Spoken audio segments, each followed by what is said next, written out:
Well, hello, everybody. Hello. Hello. You know what? Tony's internet's broken right now. That's kind of funny. You know, it's a Tuesday. And yes, Mike Henderson, a show on a Tuesday. Don't think I don't read this stuff, all right? But anyhow, we're gonna do our thing, and hopefully Tony will get his internet figured out. I don't know. It's technology, though. Just saying. And maybe he'll actually be here. I even made a cool cartoon picture of his face. I don't know if anybody saw that or not, but I thought it was pretty cool. Anyhow, we'll be back in just a couple minutes and we'll start doing our thing like we normally do. So let's see what happens. And like I said, hopefully Tony will have interwebs. Paying too much for trucking insurance? What if you could save more by making one simple phone call and keep more profit? You could very well do just that with one simple call to Seabright Agency, 800-366-6466. Call now.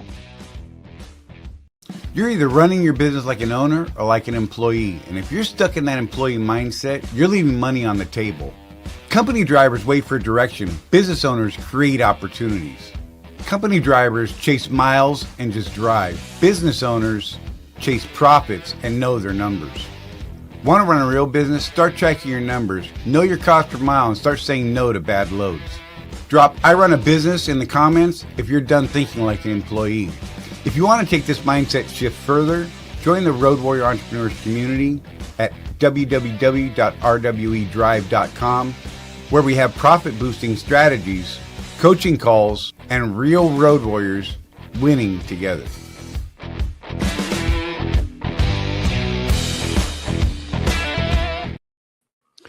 I love the look on your face. I'm looking at stuff. Yeah? What's Yeah. it rated? T for Tony. Oh, nice. Oh, how you doing, man? It's great. Yes.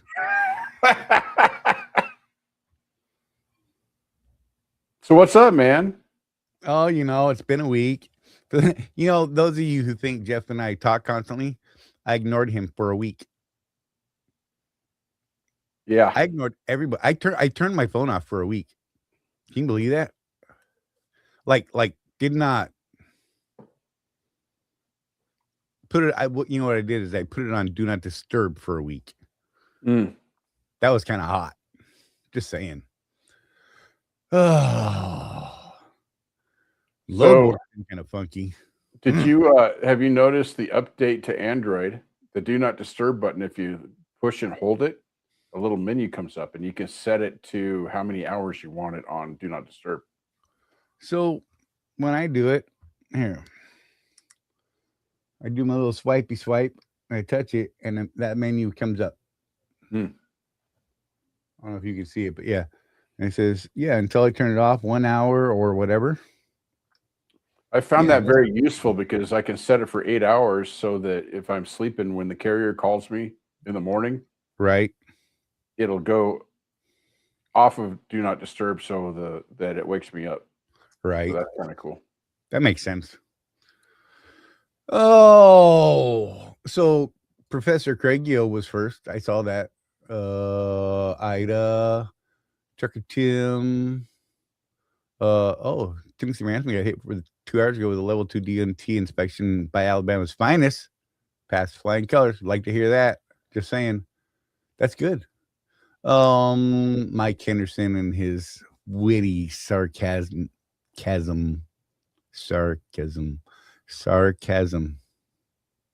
one of those words, you know that? It's definitely a word. It sounds sarcasm in my head.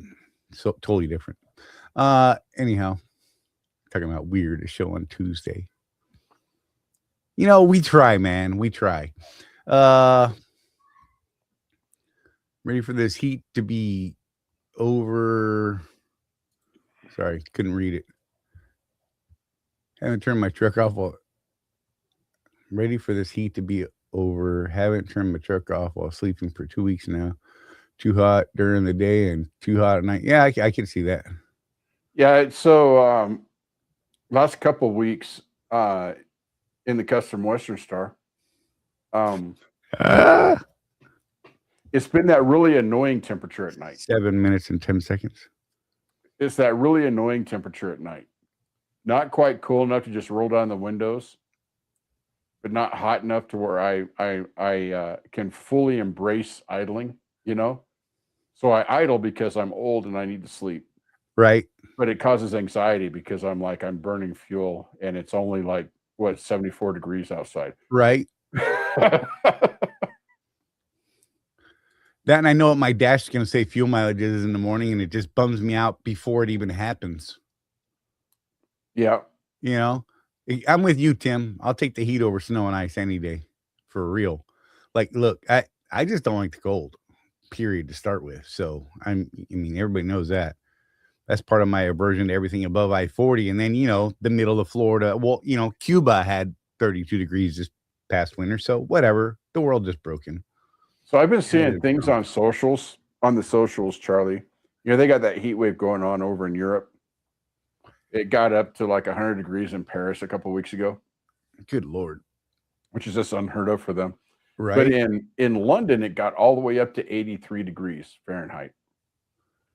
And their little TikTokers and stuff are like, I don't think Americans understand what's going on over here. The heat's just so hot. And I'm looking at my dash, and it's 104 degrees in Vegas. Right. At night. Yeah. Yeah.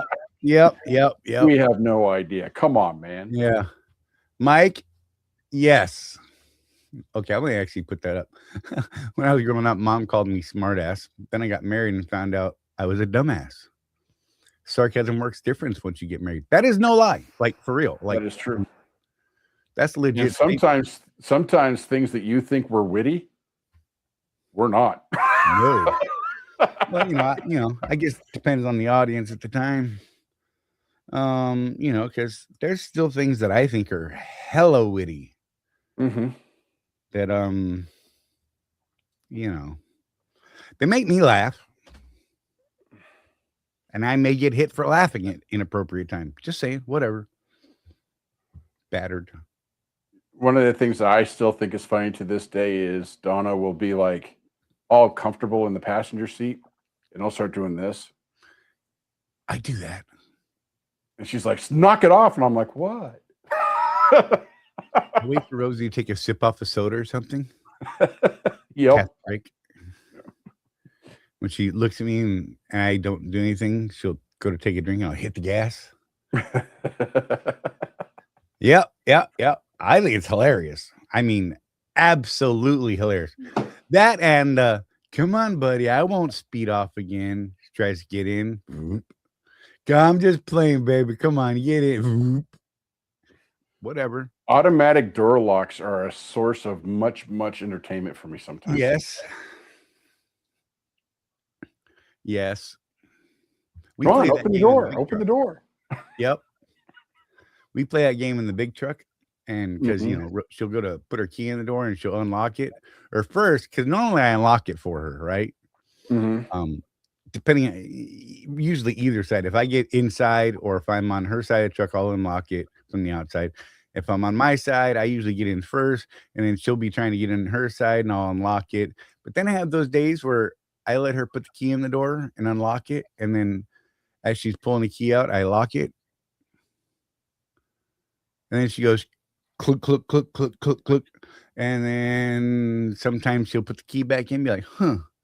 And then usually it doesn't happen more than twice. And then she's looking up into the window like this. So our van, Charlie, our minivan, does not have a keyhole on the passenger side. Nice. And for reasons, we have an aftermarket door lock button. And so it doesn't work from the passenger side either. Right. Yeah. Dude. Yeah. Rosie's Kia is like that. Only has a key on the driver door. Mm-hmm. All right. Yeah. Yeah. That's so weird. So weird. I don't know. Whatever, Ida. Hi, Ida. Love you. Miss you. Hey, Snow White. Look, I made it on a Tuesday. Just saying. Whoop whoop. Yeah.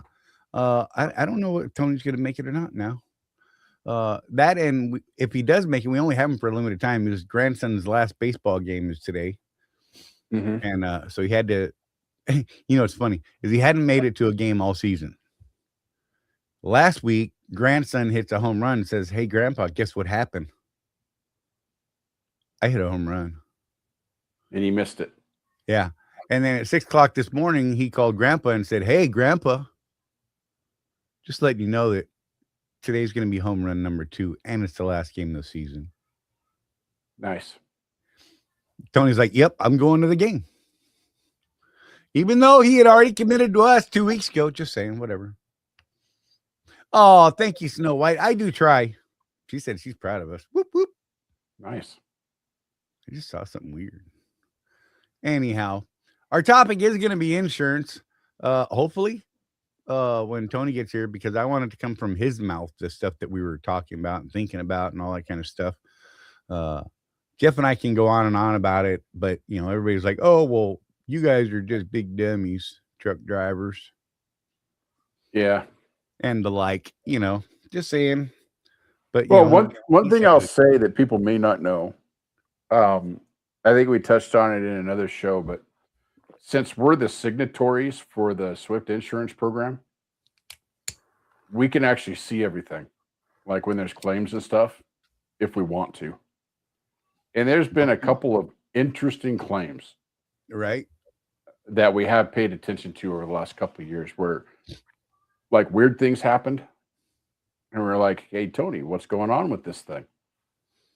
And a lot of times it boils down to the owners, the contractors, not fully understanding how to manage their own claim. Right. Who to call, when to call. One thing I could tell you is that calling a lawyer over a claim that ends up being like $1,200, probably not the best idea. Yeah. And here's the crazy thing. The lawyer is going to cause massive delays in everything because once the lawyer gets involved, everything has to stop. Yep. So you might end up in a situation where you think things are going slow, so you go lawyer up, and then 2 years later, you still haven't been reimbursed for your accident. Right. Because it's still making truck payments. Mm-hmm.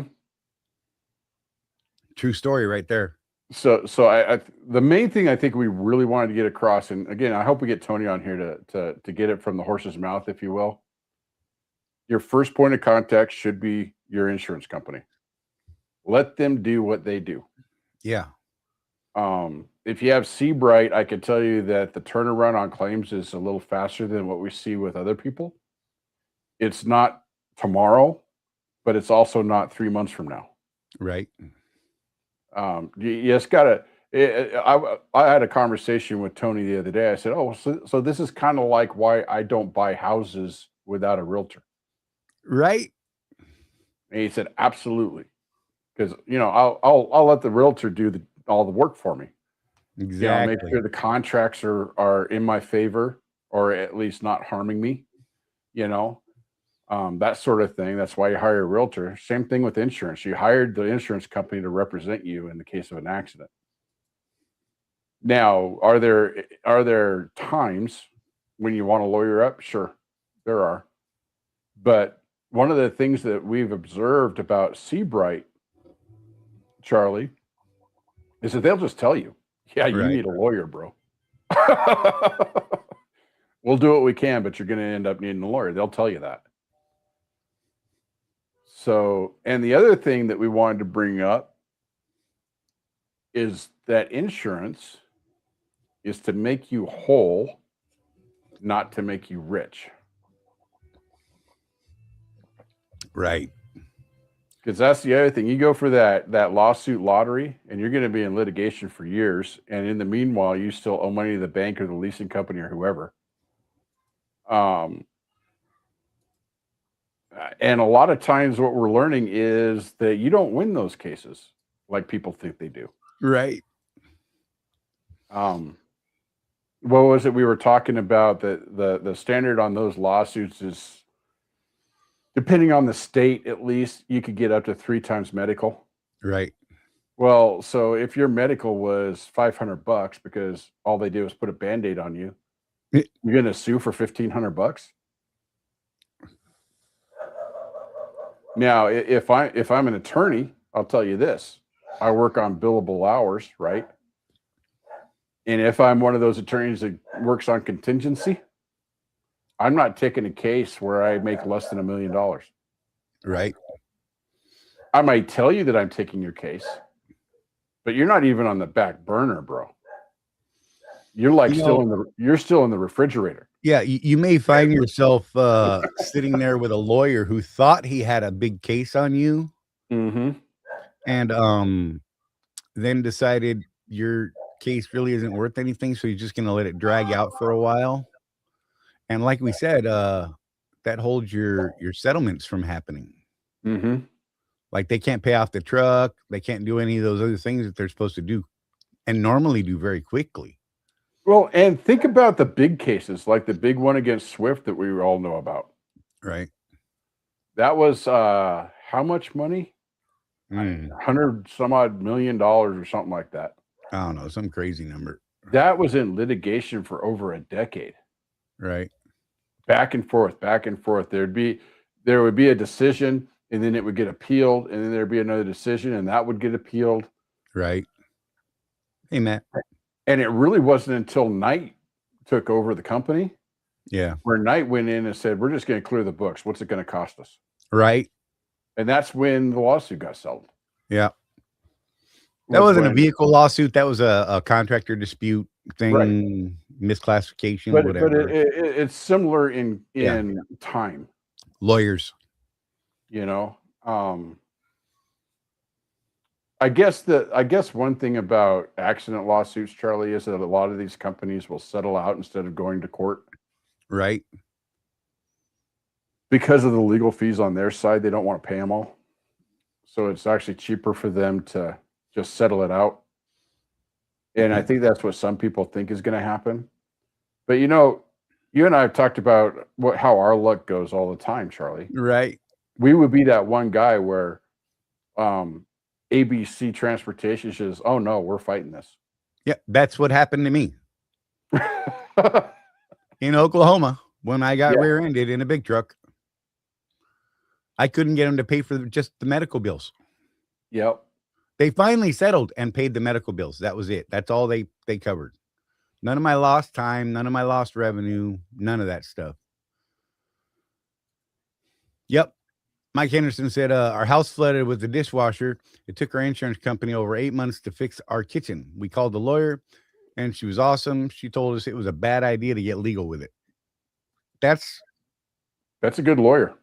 Sometimes, yeah.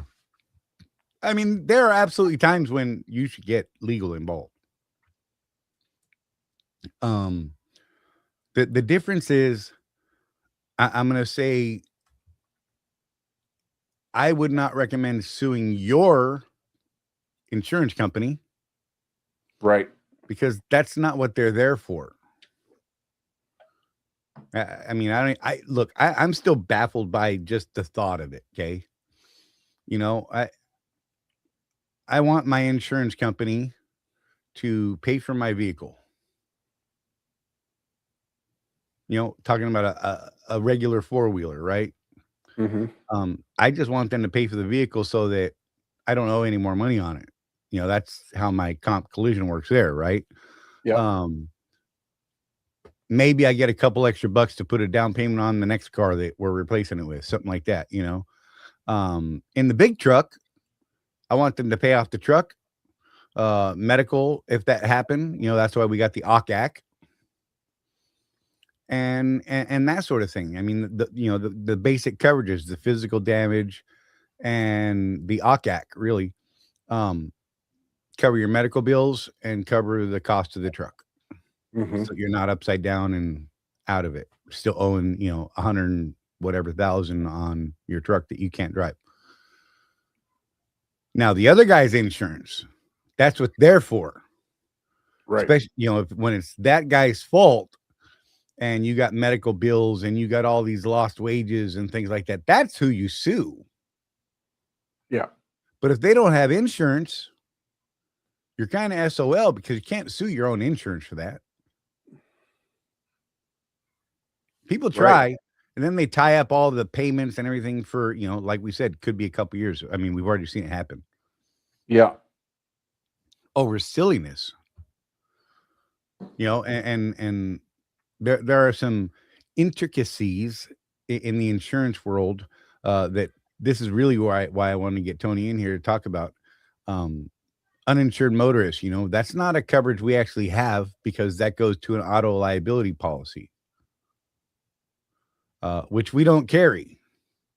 Right. I mean, we can get a auto liability policy written, but that's the policy for those of you who aren't sure or don't know.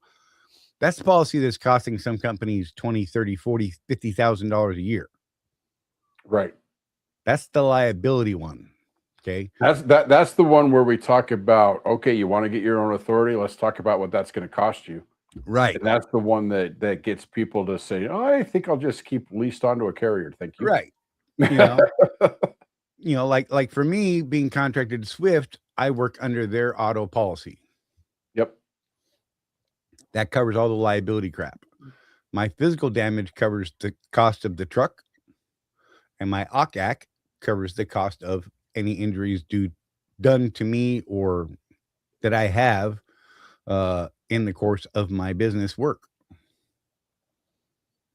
So, I was speaking to an owner a few weeks back, and he talked about how he'd gotten hurt, spent time in the hospital, whatever. Truck was totaled out. The driver that was at fault had no insurance at all. So he tried to go after his own insurance. And they're like, bro. And even when he contacted the lawyer, Morgan & Morgan, by the way, they said, yeah, no, man, you don't even have uninsured motorists. If you had that, we could go after that. We can't sue your FISDAM and OCAC for that. Those are made to cover the cost of the truck and your medical, which it covers. Also, I believe that may also have been delayed a little bit because of the lawyer getting involved and having to get their own information sorted out. So another one of those things. I don't know. God, I wish Tony internet wasn't broken. Did you see that thumbnail, Jeff? No.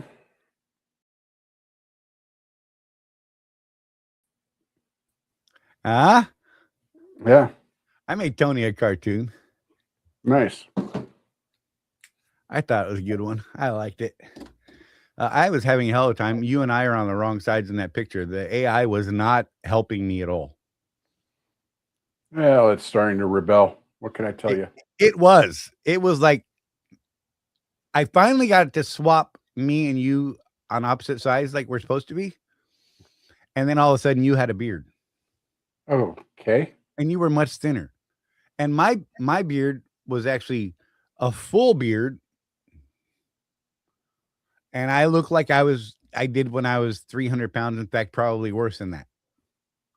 I was like, I don't even know where you got that interpretation from. I use the same stock pictures that I use every week for my stuff. And it just said, I'm going to change it up, bro. Watch this. Man, Well, whatever.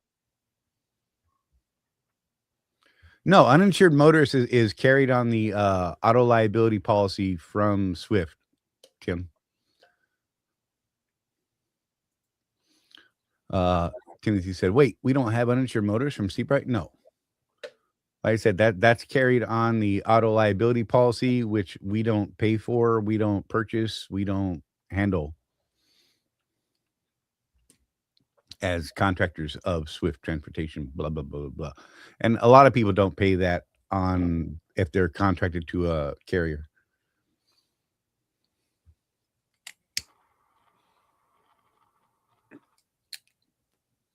Ugh, having trouble with the cigarette. I should just start a brand new one, be done with it. It's been difficult for a while. I think I lit it about 2,000 times. It just won't It just won't light, right? Just saying. So Tim is parked in a place that used to be free and is no longer free. He's parked at the Barbecue Country in Opal, Virginia for the night because the shipper was not open until 8 p.m., like the dispatch said. Yeah, of course. Now charges $17 a day to park. It used to be free. What if you buy some barbecue? Is it free if you buy some barbecue? Right. I'd rather spend twice that much on barbecue and get free parking than to pay for That's what parking. Rudy's does at exit 201 in Georgia on I-75. Yeah. If you spend so much in food, Mm-hmm. you get to park in the giant dirt lot that they expanded. And I mean, it's kind of A lot of tank traps. But hey, it's a place to park with good food. Right. Old Rudy's, exit 201, I-75. Yeah, the 49er in Sacramento. Yeah. They want, well, last time I was there, I think it was like $30 to park for the night. But they have some pretty decent barbecue. Right. And I would just buy enough barbecue to where I didn't have to pay for parking, and I was a much happier person. Wow. Yeah, Tim says no. He's, from what he can tell, it's a separate charge. Mm. Oh, hang on, Jeff. Tony's calling me. Yay. All Tony. you, buddy. Why is it all me? What do you guys got? Give me something. So Tim start paying for parking. Snow White's listening. Matt Nissen says, howdy, y'all. That's an interesting new avatar that I haven't seen before. Nice.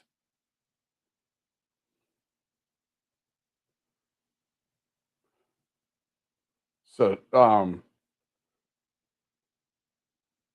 yeah, one of the more interesting things I read this week, guys, since AI is in the news and all that stuff, apparently New York Public Schools hired or purchased their first AI school teacher, which I think is kind of interesting. So maybe them taking over the world ain't such a big stretch, hey guys? Thinking about the industry here, I've been in a lot of conversations just this week about the self-driving trucks and them taking our jobs as far as OTR goes. And I got to tell you, people are burying their head in the sand over this. People are saying, oh, it'll never happen, this, that, and the other thing. I disagree, man. I think it's coming.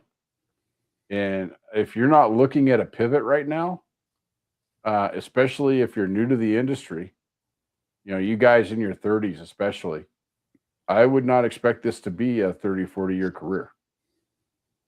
I wouldn't. I think the robots are going to take over our jobs in the next decade. And the world. No, some of the comments, some of the backlash I get when I talk about this is, oh, it'll never happen, this, that, and the other thing. Okay. Tell that to Volvo. Because they've got 5 trucks that have no drivers in them at all, running a lane from Oklahoma City to Dallas, Texas, right now. That their final test. And if this is successful, guess what happens? They're gonna mainstream that. Yep. Hey, quick, what's going on, buddy? So, Tony is not gonna make it. Okay. Him and Nyoka have been trying to get it logged in, and for whatever reason. Okay. I don't know why. So what happens when you live out in the middle of nowhere?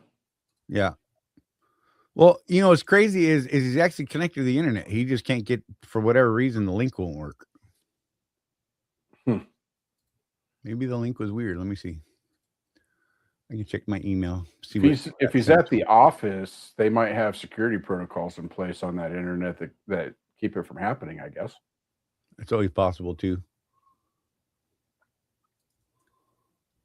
Yeah, so I got new fiber at the house.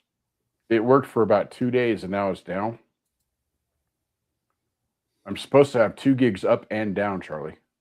Yeah. Yep. So That's right now, crazy. I'm on my Verizon hotspot for the show. So you know how you have to kind of watch things. So when I first got my business internet for Verizon, I actually had to use the West Valley City terminal address to get it because 5G was not actually available at my home address. And that was what, 2 years ago I started on that thing. Right. So right now I've got 4 bars of ultra wide at my house. 2 years later, that's how quick things go. I don't know if you'll ever get it, but you know, Florida.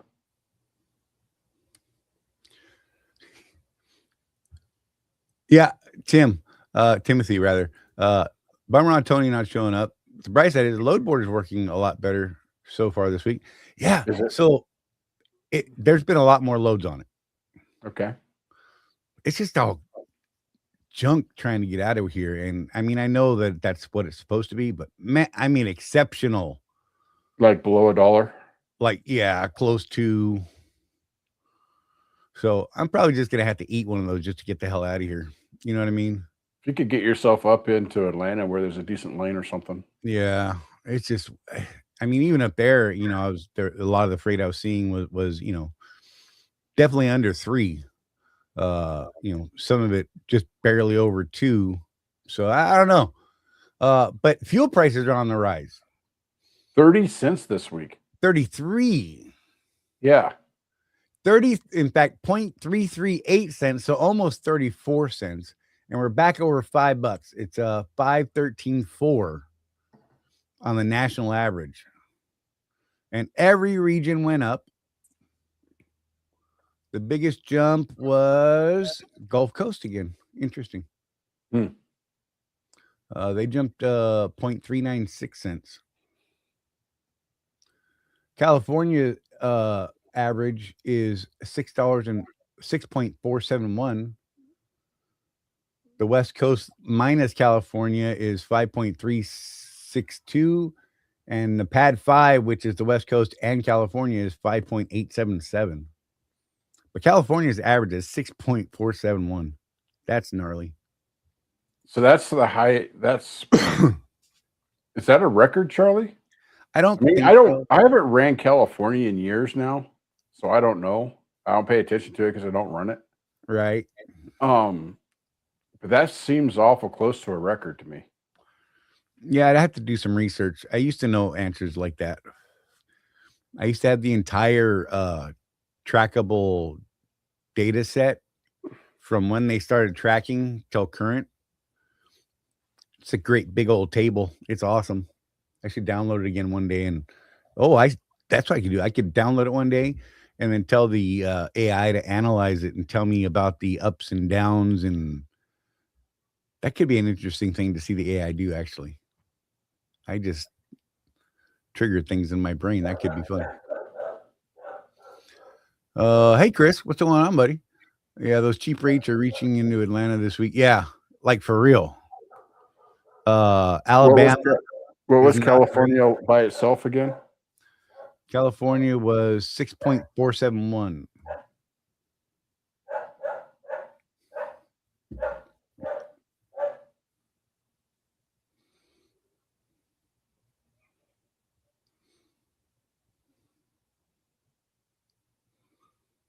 Oh, so there's a big jump down there in South Texas. Loads out of Laredo, almost 4. So that's interesting. It's just funny because I like driving Texas. I love Texas, like for real.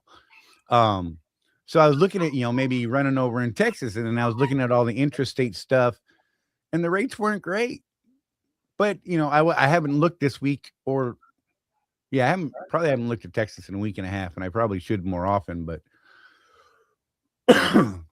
yeah, it's I should look over there because grab a $4 load coming out of there. I mean, okay,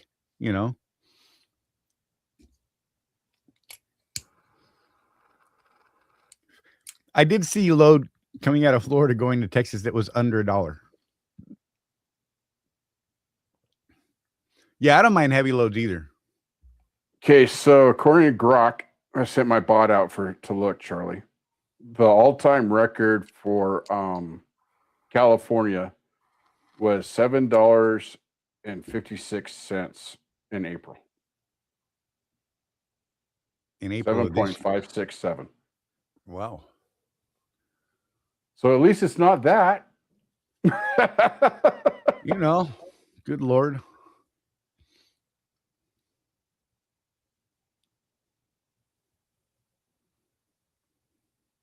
What I like about my Grok bot that I built, Charlie, is that I gave it the information and told them what EIA said this week.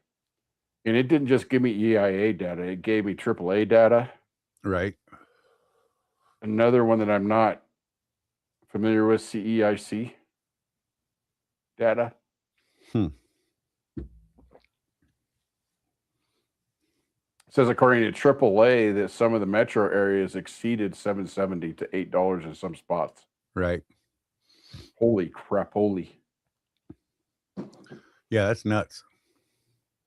Mike said that 2 weeks ago, Russia stopped selling diesel. They were the largest exporter of diesel to Europe. Now, U.S. oil companies are selling more overseas. Makes sense.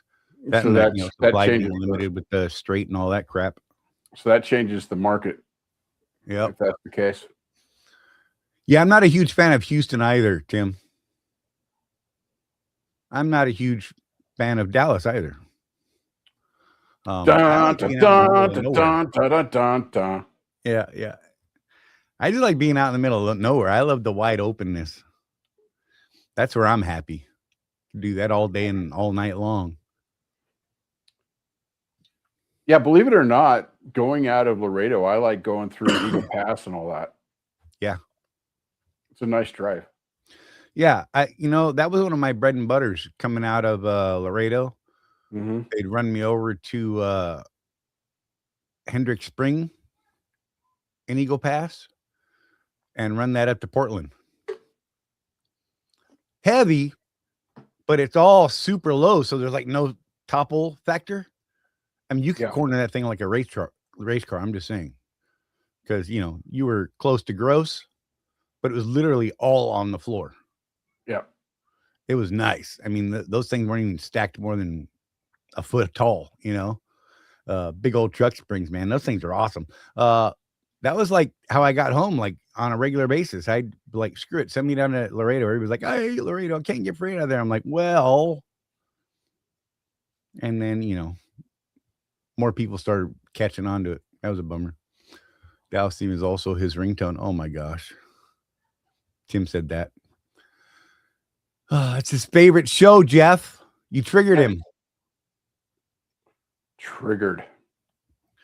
Now the Saudis are attacking Yemen. So Yemen is going to block a different strait. The Strait Bab el Mendeb. I can't pronounce these words. Don't do that to me. You know that's wrong. Oh my gosh.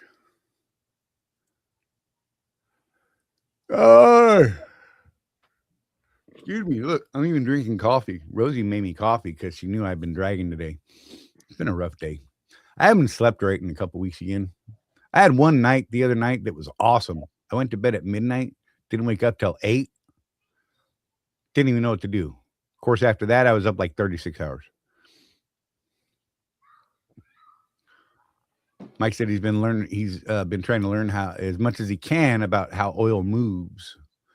So it kind of sloshes back and forth. A little slower than water because of the viscosity, although it really does depend on the viscosity. They heat it up before they run it through the pipelines, though.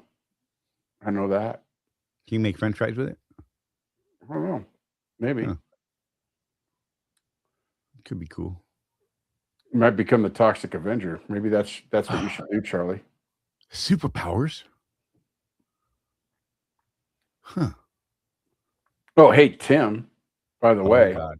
Triggered. There's news out of Amazon MGM yesterday. They're putting Masters of the Universe up on streaming tomorrow. That's important news, by the way, Charlie. That's okay. That's important news. Right. It's one of the movies I've looked forward to, but I don't go to the cinema, Charlie, because it costs me like an arm and a leg if I even take one kid with me. See, the fact that you said the cinema proves that. Yeah. I go to the theater sometimes. Mm. I think there's a difference in the way that, look, some places they are cinemas. Other places, rat hole theaters, that's whatever. That's probably not a good thing, but whatever. Someone's going to call me from a movie theater talking about, you shut up, big dummy. No Theaters more are where you popcorn." go. Theaters are where you go for blue movies, Charlie. Whoa. Cinemas are where you go see Star Wars. Blue movies. Are those sad movies? Very sad.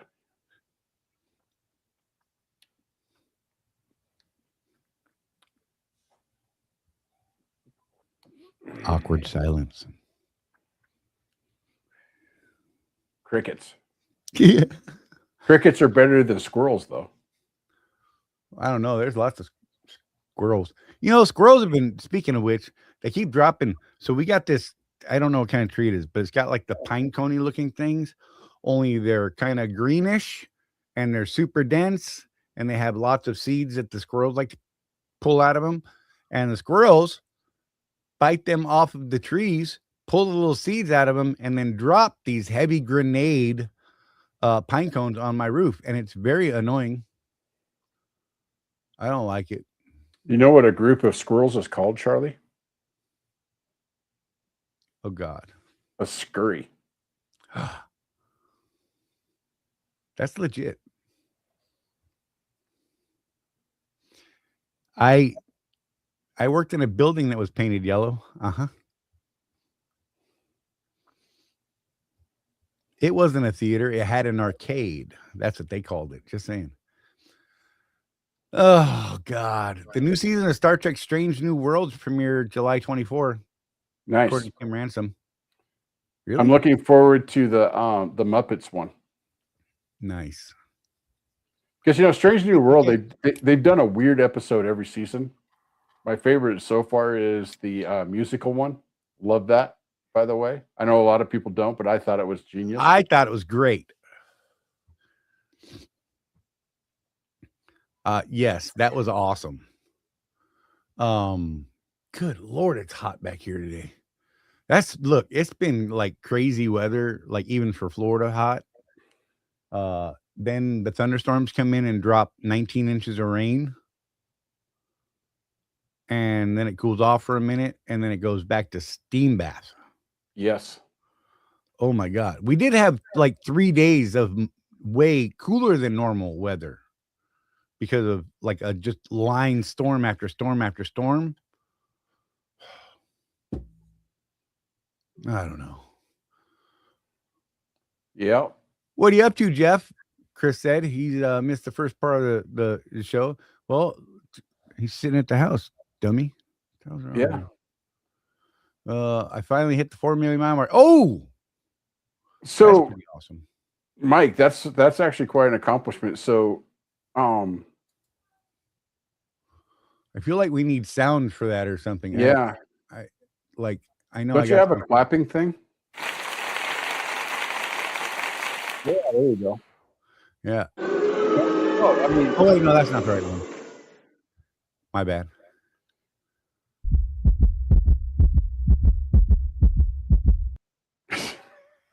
Huh? Oh my God. I gotta get everybody loves my humor. Okay, I'm done. It's not done yet. Why didn't it stop? What did you do? What the hell? It's still going. Okay, stop. That was legit. I didn't know that it went that long. And the extended laugh was actually kind of appropriate. That's the way it was playing out. I apologize. Let's go back to Mike Henderson because that was very cool. 4 million miles. Congrats, bro. And Yeah, I'll be started honest with you. I have no idea how many miles I drove. Yeah. I know I hit the 2 million mark at Swift, but other than that, I it's something to be proud of, but not something that I ever actually paid attention to, Charlie. You know what I mean? So every now and then I check just because I'm curious, right? Mhm. And when I got my million, it was way after I hit my million when they recognized it. Yeah. So I was at like 1.3. And so I started wondering, and every, couple years or so, I'll ask what the number is. The highest I ever heard the number was like 1.5. So interestingly enough, Charlie, so you know that the Swift's reward program for that came later in our careers. Yeah, So I actually got my 1 and 2 million mile awards um in the same year. that makes sense. And they never moved my plaque over to the 2 million mile board. Yeah. So, and But then, I got my gift pack though. yeah, after we got put in, then the mentor started getting credit for student miles. Mm-hmm. And they won't go back and adjust that, because I mentored for 7 years and Jeff mentored for, good God, a lot. 13. Yep. Hey, I'm just saying, if you're going to measure it, then measure it equally for everybody. Just whatever.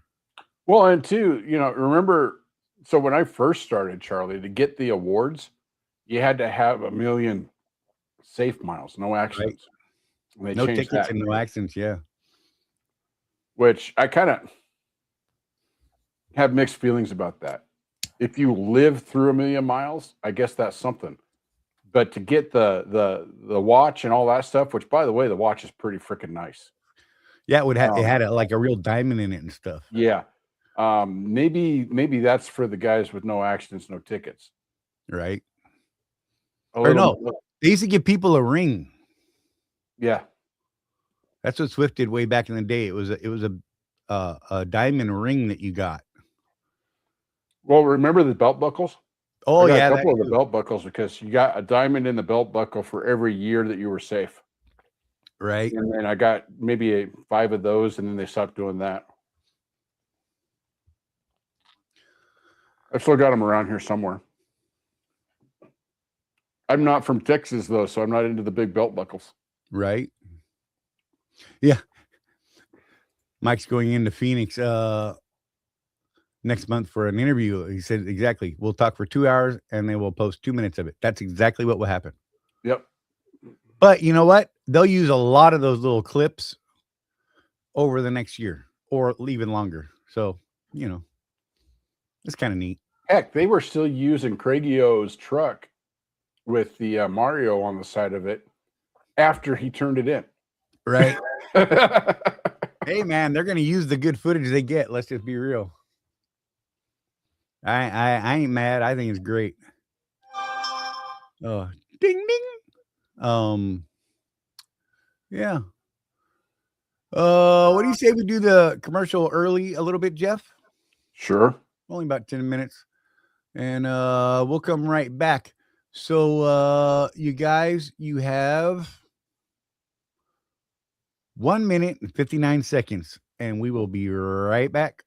Now here's a question that all owner operators and small fleet owners should consider.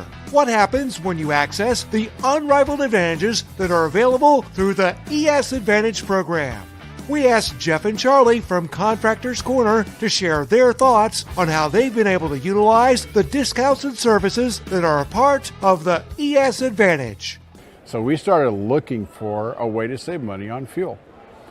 And we were turned on to the ES Advantage program for fuel first. And so we got a hold of Jeff Reese, and he ran us through that program. And man, we were starting to save. And then we started talking to them. Well, we saw their website, and we said, Jeff, what's this thing about insurance and accounting and Right. You lease trucks? What? Right, and that's the thing, is we only knew it as a fuel card. And when we started digging deeper, I mean, we ended up getting hooked up with an insurance provider, Seabright Agency, and they created an entire insurance program just for us and our people. And from that, we've learned that, now there's even more potential. There's a greater opportunity, and it's completely opened up our eyes and broadened our vision into what it is we're trying to do, which is help people do better. Wrapped with the ES community just makes that process so much easier. Now, if you're an owner-operator or small fleet owner and you would like to learn more about how you can drive savings to the bottom line of your business, the ES Advantage program has the discounts and services that deliver the kind of unrivaled advantages that are designed to help you improve your overall operation. Get connected with the ES Advantage today.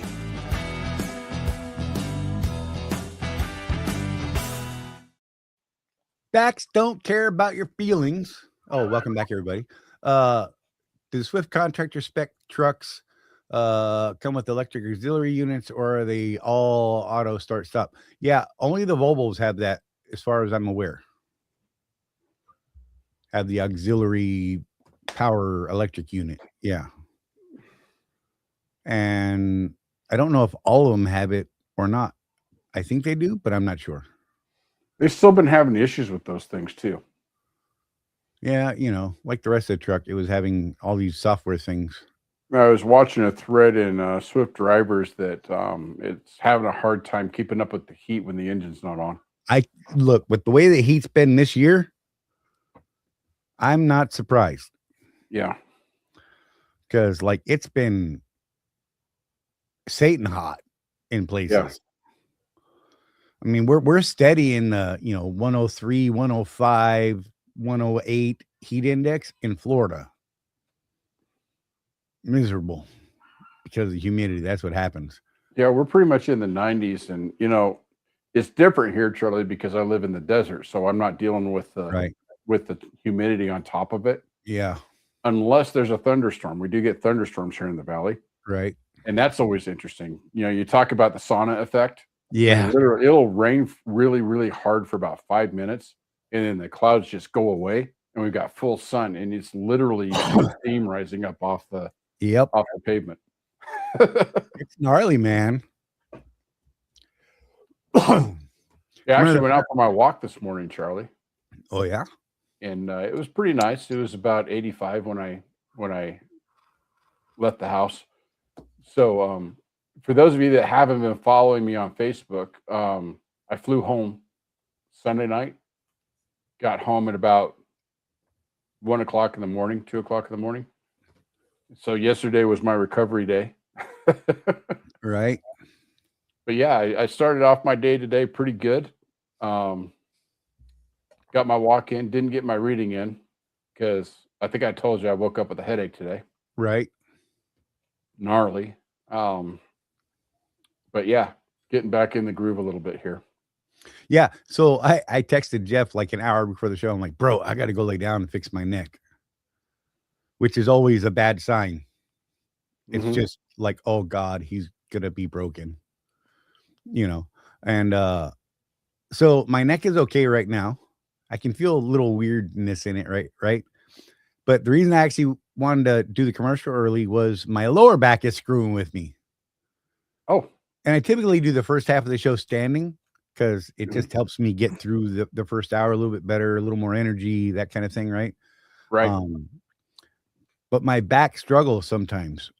And it's funny because it's not my upper back, it's my lower back. And, if you ask the Army, I didn't hardly do anything to my lower back, but that's where the bulk of my problems come from when I'm upright.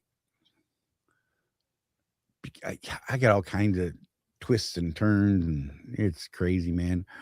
I am not an animal. What? What? I don't even know where that came from. But yeah, so I just want to get sat down a little sooner, and I don't like doing it when we're live because then people look at my funny shirts because I can never remember if I've got an appropriate shirt on or not because the camera goes. I'm just saying it's kind of funny. Sometimes I have very inappropriate shirts on that Donna will be upset with me for. And we do not want to upset the Donna. No, because I hear about it for days afterwards. Yeah, and then Pete rats me out. Pete does rat us out. Pete rats me out, Well, he's And I'm supposed his- to rat you out. and I'm his favorite dad. Yeah. Well, you know, just saying. Gosh. You're the best, Jeff. Yay. Oh, man. But yeah, so maybe we'll reschedule Tony next week, a week after, something like that. Yeah, we'll get Next him week on. might not be good because I'm hoping to be on the road. I don't know. No, I should be home because I'll have an appointment next Wednesday. And we're having a thing. Well, my niece is having a thing for herself over in Zephyr Hills, I think. Hmm. She's getting married. Having a thing, huh? Well, they're not getting married then. Okay. Her man is going into the Navy. Okay. And they're going to be moving to the East Coast. So they're going to do the wedding a little bit further down the road rather than try and rush things before he gets in, which I'm like, just get the paper signed and then come back later and have a real family ceremony type thing. You know what I mean? Just get the I'm paper trying to signed. think. I'm trying to think, the way the military works, you're spot on that, because if they have the paperwork when he goes in, she'll get benefits right away. Right. And there won't be the whole weird transition thing later. Yeah, I mean, so like when I was already married when I went in, and when I went full time, Charlie, I actually had to get my U.S. senator involved and call DFAC to get Donna her medical benefits, Right. and that was with us already married. Right. That was an amazing thing. And by the way, if you have family or kids or whatever that's in the military, dude, if you run into anything, don't hesitate to call your freaking U.S. senator. Because I tell you what, Charlie, I was getting a runaround from them. Oh, you need this, you need that. I called Senator Wyden's office, and he has a person that's all he does is Veterans Affairs. And boy, we had our benefits figured out within 24 hours of that phone call. Yeah. It was I called. done. I got a hold of my congressman back in 2000 and was actually brought up on the congressional floor. You know, it was one of those, things that they do where there's actually nobody else on the floor. It's just that guy speaking to the chair, right? Whatever. But I was discussed on the floor. I was trying to get back in service, and I laid out my case as to why they should let me back in. And I picked up backing. Problem was they didn't give specific limitations to that. And the DOD said, okay, funny guy. And Department of Army said, okay, funny guy. We'll let you back in because, your Congress people are busting our balls. But you have to sign away all rights for anything that's wrong with you right now. Oh. Life, and can never reclaim.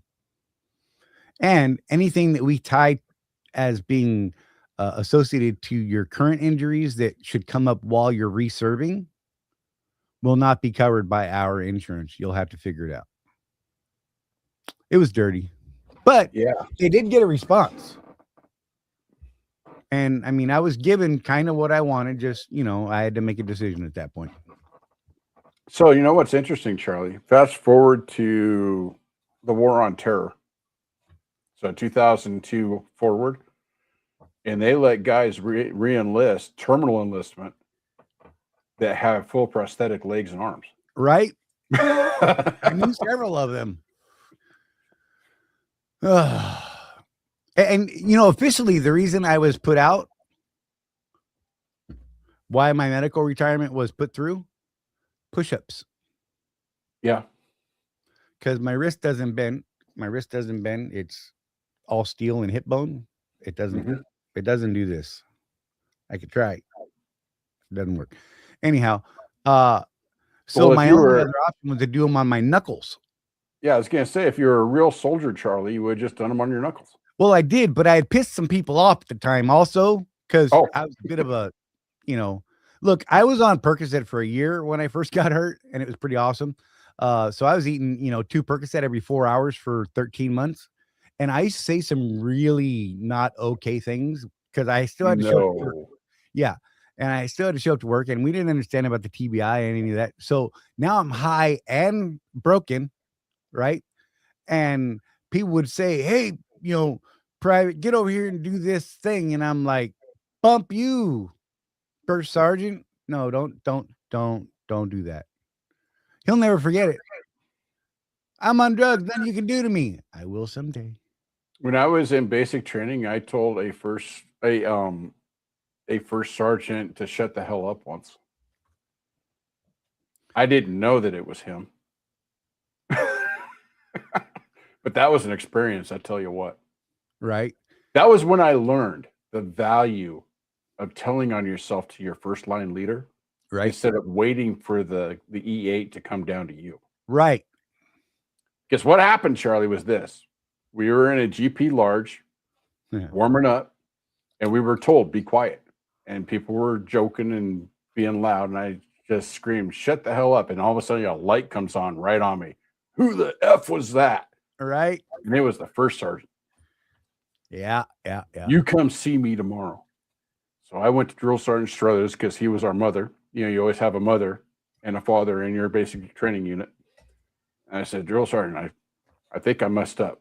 Well, what happened? I told him, he just went, oh my God. Yeah. All right, I'll get back with you. And he never did. Nothing. Just nice. That's awesome. Hey, facts don't care about feelings. My research on Swift independent contractors suggests that the lease ops are mostly happy with the percentage load board over the mileage load board and the dedicated accounts. Do you guys generally agree? I'm in the Southeast. I could tell you I am also in the Southeast, Florida, right? I try to stick to the Southeast area when I'm working. I've been fairly happy with it. The rates have been garbage for the last couple of weeks. That was as the fuel price were dropping. Now we're on the steep climb again, so I'm not sure what's going to happen with it. They don't seem to be tracking with the fuel right now. So maybe that we're still in that rebound from the climb, the dip, the climb. So maybe we'll get a couple of weeks where they're really good again for a bit, and hopefully we'll find some sort of level ground again. This Iran thing and Russia and everything else. My gosh. Russia. Right. But I like the control that I get with the load board in general. And I like being responsible and actually having to figure out the math. I wish that they would put a little button on there, like with the rate, that just made it easy and said, oh, your rate is, here's the total dollar amount. And it's, 267 RPM. That's not on there? No. Oh. You just get the all-in price. So you got to do the math. Yeah. And look, sometimes when these loads are first popping, you need to be quick. So is this going to be then, Charlie, that we always talk about be on your toes, be willing to learn. Right. Is this one of those things like when we first started really paying attention to fuel mileage, where it used to take us 20 minutes to shop for fuel and now it takes us 4? Right. You think that as people get used to it, and I'm going to put a plug in. We don't get anything for this or anything, but I'm going to put a plug in for like Trucker's Path. Because it's really, really quick to figure out routes on that particular app. And for the routing, Charlie, you can't use it for navigation necessarily unless you pay for it. But the free version does allow you to build routes. Yep. So you can plug in the addresses real quick and you can see, okay, here's my empty miles, here's my loaded miles. And at the top of Trucker's Path, with the menu system, it tells you what the total miles of the trip is. Nice. So I think that would be a really easy way to just plug in all your addresses, all your stops real quick, get that top line number, what your total mileage is, and then do your math based on that. Right. That's a pretty quick way to do it, I think. So I want to be quicker than that even, right? Because I literally have seen loads. And if I'm trying to build a stack, then it really gets ugly. One day I was trying to build a stack and I tried to build it backwards. I found one for my first trip, right? I was like, oh, this could be good if there's something at the other end that I could put on it. Right. And I was like, all right. So let me go look at that end. And I looked at those days and all right. Oh, here's one. Hit book, went back to try to find the first one. It had just disappeared. That quick, huh? And then I had to make the call. Hey, Oops. yeah. And the second load was like a, 350, 360 something. Mm-hmm. That's what made the first one worth it. The average overall. So simple trick that I do, maybe it'll help somebody. Take the mileage, multiply by 2. What's that number? So it says you have 400 miles. Multiply by 2, that's 800 miles. Right? The number is 800. How much is the rate? Is it over 800? Yes. So it's over $2 a mile. What's 3 times 4? 12. Is that rate over 1200? No, but it's pretty close to it. Quick math. So it does give you the loaded miles though on the rate con? It tells you the loaded dispatch miles. Right. Which could vary depending on your routing and all that sort of thing, right? Mm-hmm. But it does have a mileage on there and it's got a rate. So, that's how I've kind of been working it when I'm having to make quick decisions. Math is not Rosie's favorite subject. So she's got to get the calculator out. Yeah. I just try to make. But she's been all in on learning how to do this though. Yeah, she's been very frustrated with me because she's found a couple loads here and there, and I'm like, but there's nothing at the other end. She's like, dang it. It's almost to the point to where she's the boss at this point, isn't it? I like it.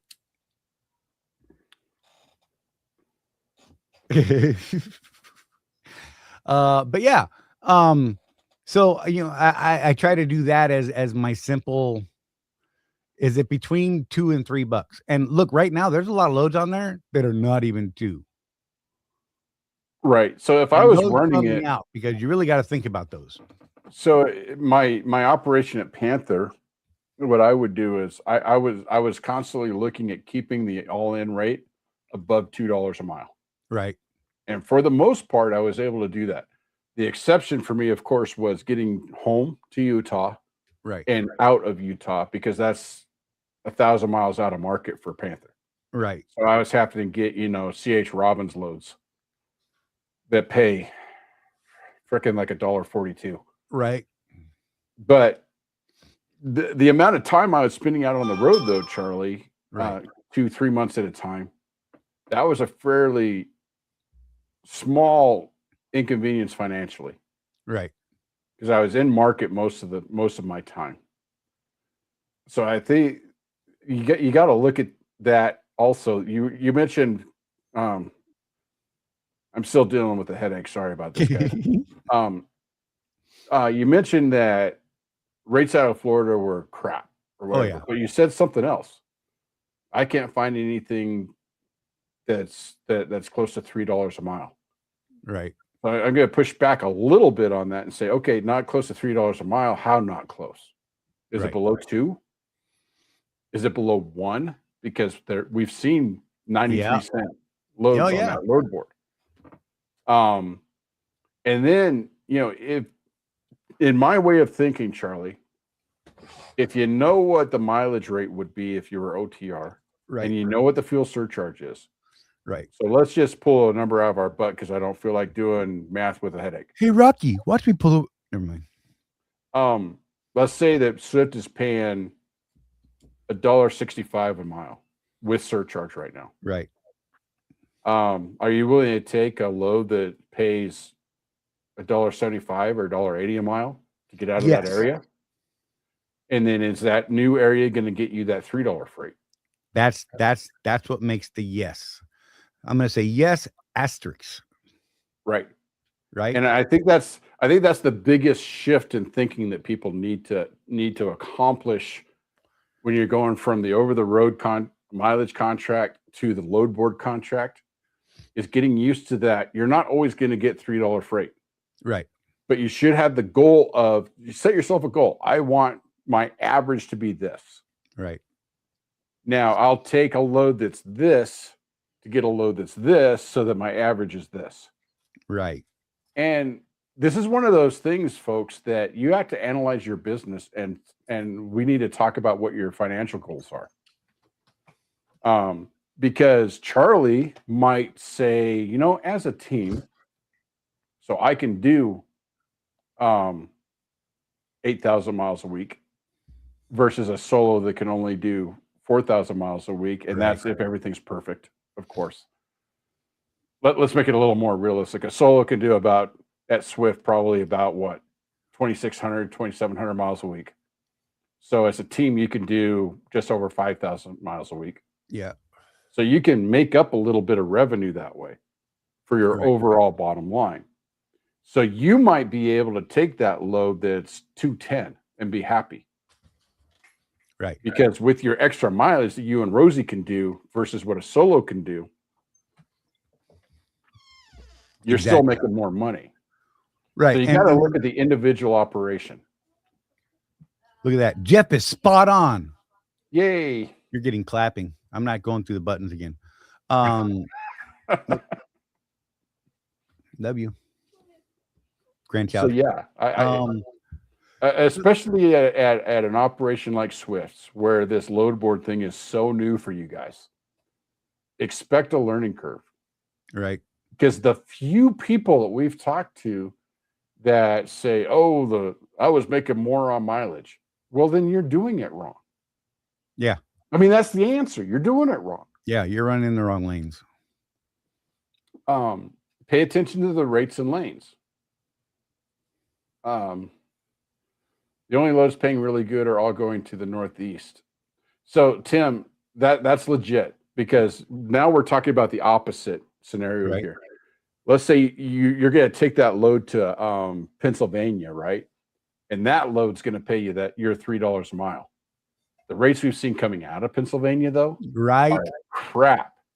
No ifs, ands, or buts. The rates that we've seen from our guys, you know, obviously I'm relying on what people tell me because I'm not at Swift. I don't have access to the board. But they're telling me, yeah, I got this great load to Pennsylvania. And then, oh, crap, it's like less than what mileage would be coming out.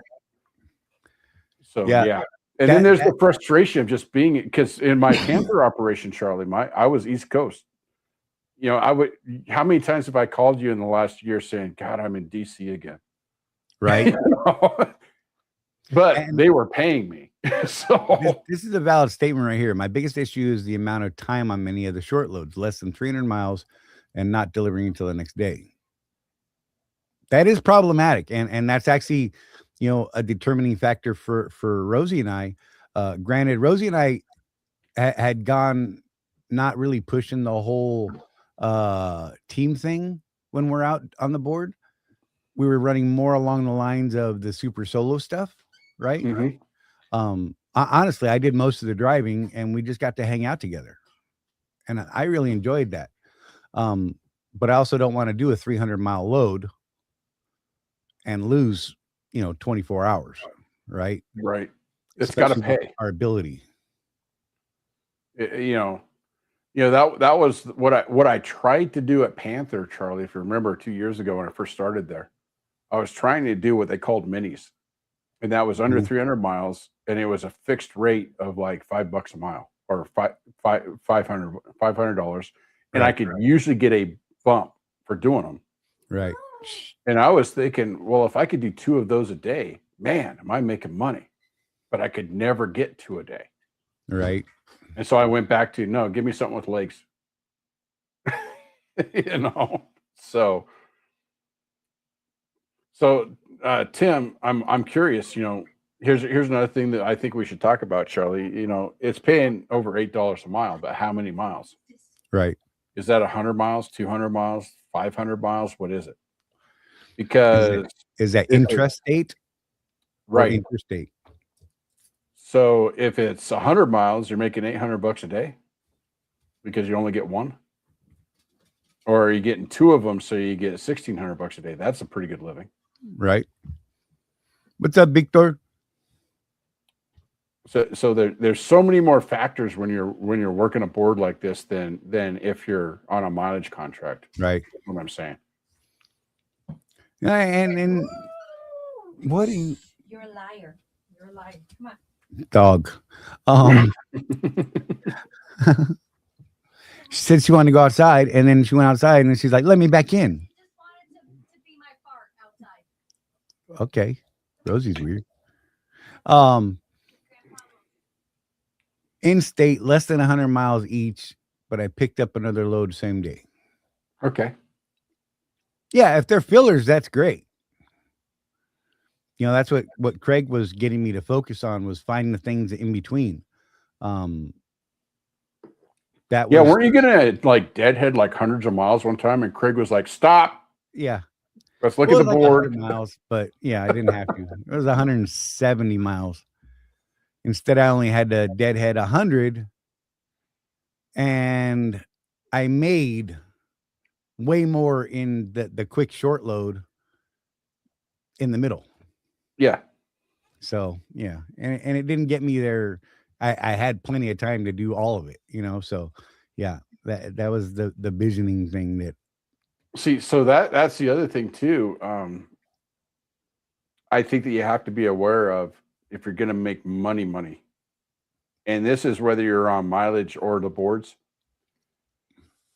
Don't be lazy. You know, they're especially doing expedited freight, Charlie. Right. There's been times where I'm like, man, I really hope my clock doesn't run out while I'm sitting here at the dock. Right. And it feels like rolling the dice, but you know, I never once ran out of time like that. Yeah. I came close. There were times where I parked in places that Switch would fire me for, Right. because I was just out of time and it was the middle of the night. And there was no parking in the truck stops. So, but I got her done. Yep. Oh man. So I hang on, I gotta go back. I missed something. Facts don't care about feelings. When we were talking about making quick decisions and the quick maths, he said, yeah, I had to constantly do fast math when he was in an SFI truck at Schneider. The loads would get snatched up quick, making a stack at Pumpkin was similarly challenging. Yeah, and I mean, those are like valid things that you really have to think about. And look, I have made some poor choices trying to make a snap decision. Mhm. Because I didn't process it all right, or I was too tired and I just really shouldn't have been making a decision then. You know, I let a number that I thought I saw make a choice for me, and then I ate it. You know, but you know, it's a learning thing, and you know, sometimes education's expensive, and you know, you make it up down the road, hopefully, and maybe you don't make that same mistake again. You know, yeah. So, you know, for me, going back to what I was saying, you know, I simply take the mileage, multiply by 2. And yes, James put up the simple calculation, rate divided by miles is how you figure out what the rate per mile is. Sometimes you're driving down the road and I don't know, Rosie says, hey, it's a 400-mile trip for, you know, $1,000. You know, what's the math on that? Well, it's over 2, it's under 3. All right, let's go. Depending on the market I'm in, you know, that might be the criteria that day, you know. Figuring out what those multipliers are is just how I do it sometimes. Yeah. Or she'll see something and say, hey, it's this or that. And I'm like, okay, it's between $2 and $3. All right, maybe that deserves a little. Let's hit the next rest area. Yeah. And do some real calculations on, you know, how much deadhead we got, what's the time on the load, things like that. Luckily, she's getting better at it. So we have to do less pulling over, you know, less finding that random truck stop or rest area to figure out if it's going to be a profitable one. There's been a couple times where we're like, yep, let's just take it. And we're like, oh, we should not have done that. Didn't look at the other end, you know, it sounded good. Yeah.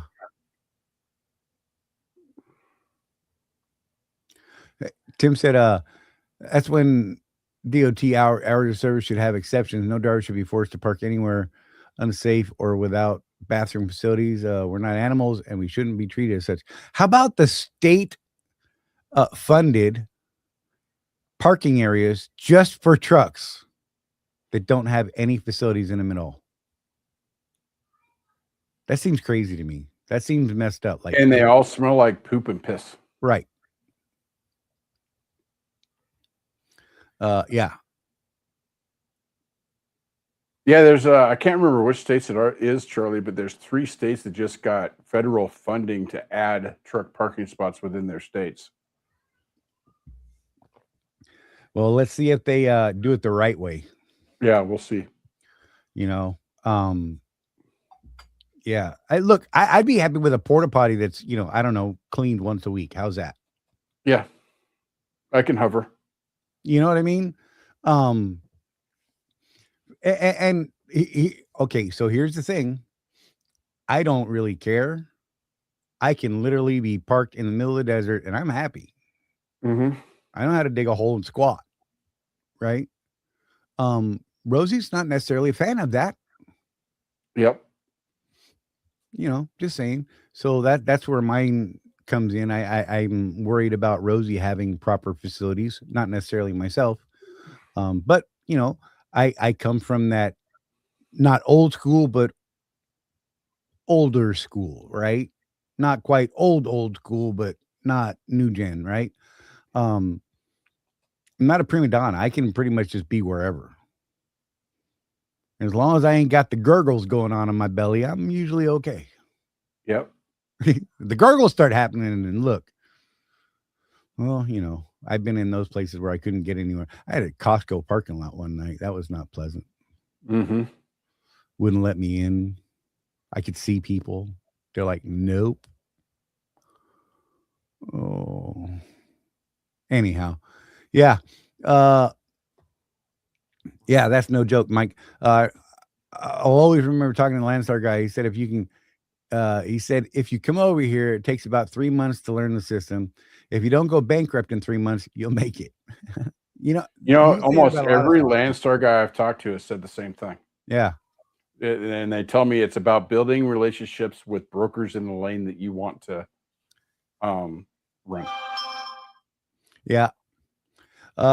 Tim said, yep, I won't stop at those rest areas with no facilities.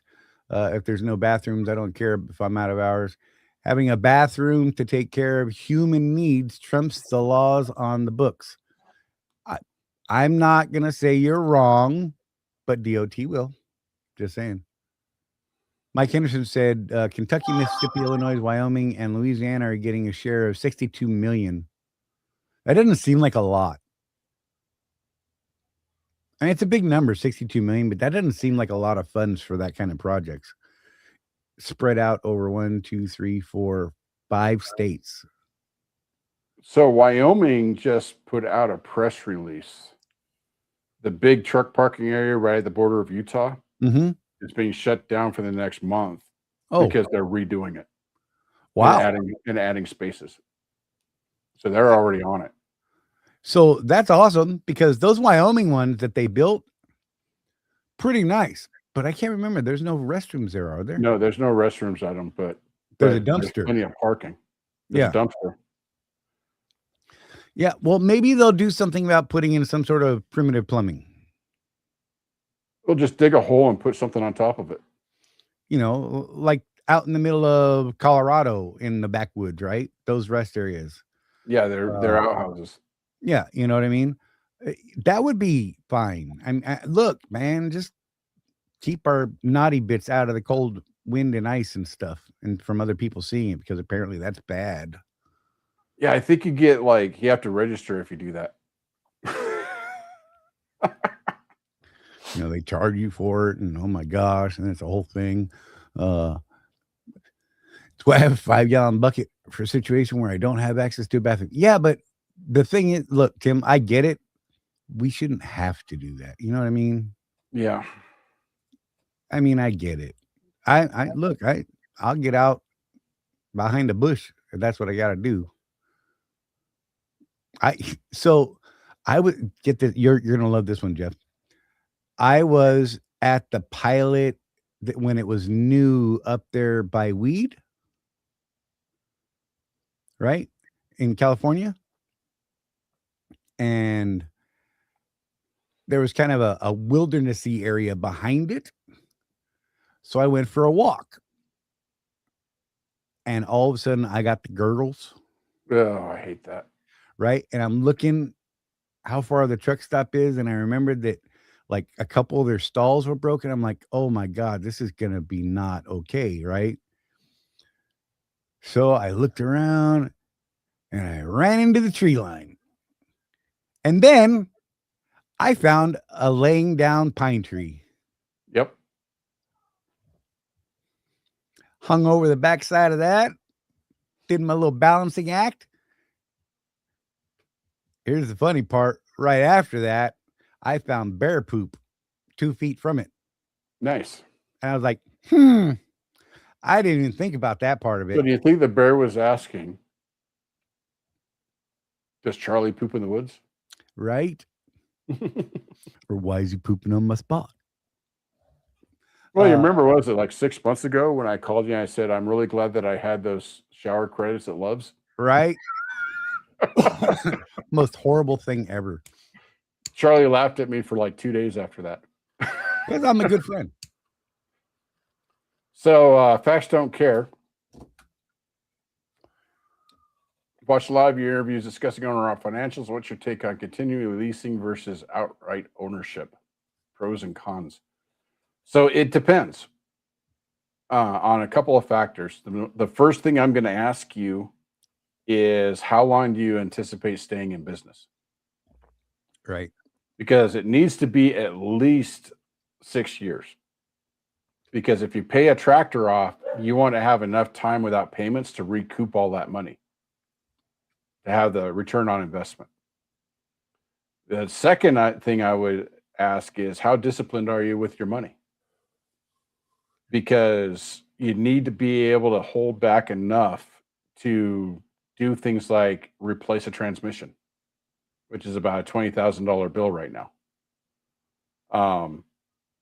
Do you have enough money to rebuild the engine? Things like that. The rebuilds on the newer engines, Charlie, what were we looking at on those? That was a lot more expensive now than it used to be. Right. Like $60,000, $70,000.